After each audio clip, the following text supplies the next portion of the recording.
अगर मैं कहूं कि एक लड़का जो कभी दुकानों में वेल्डिंग का काम करता था, उसने एक दिन पूरी दुनिया को भारत के नेशनल एंथम के लिए खड़ा कर दिया, तो आपको भी हैरानी होगी। दो लड़के स्कूल की छुट्टियों में दिहाड़ी का काम कर रहे थे।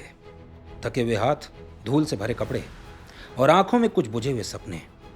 तभी उनमें से एक लड़के ने मोबाइल पर यूट्यूब खोला। ट्रिपल जंप का वीडियो था।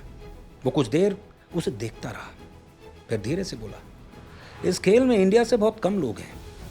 अगर मैं इसे चुन लूं तो। उस दिन शायद किस्मत भी चुपचाप उसे सुन रही थी, क्योंकि वही लड़का आगे चलकर भारत का पहला कॉमनवेल्थ गोल्ड मेडल जीतने वाला ट्रिपल जंपर बना, एल्डोस पॉल। लेकिन उसकी कहानी मेडल से शुरू नहीं होती।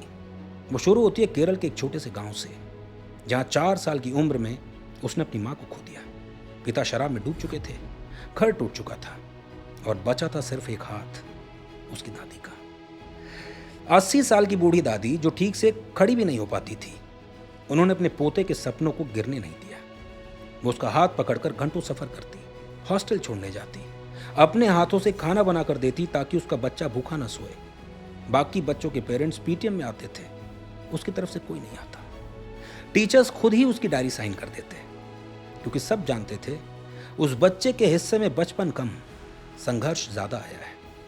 स्पोर्ट्स, उस गांव में तो प्रॉपर ग्राउंड भी नहीं था, न कोच न कोई सिखाने वाला, बस एक यूट्यूब वीडियो था और 2 लड़कों की जिद।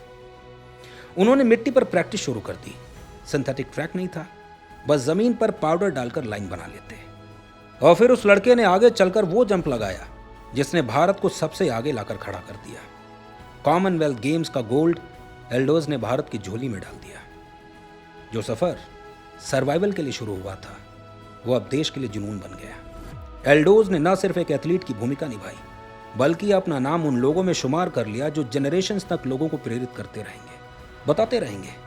आपके हालात आपके रास्ते निर्धारित नहीं करते, लेकिन आपके हौसले आपको शीर्ष पर जरूर पहुंचा सकते हैं। कभी कभी जिंदगी की सबसे बड़ी शुरुआत एक छोटे से सवाल से होती है, अगर मैं कोशिश करूं तो।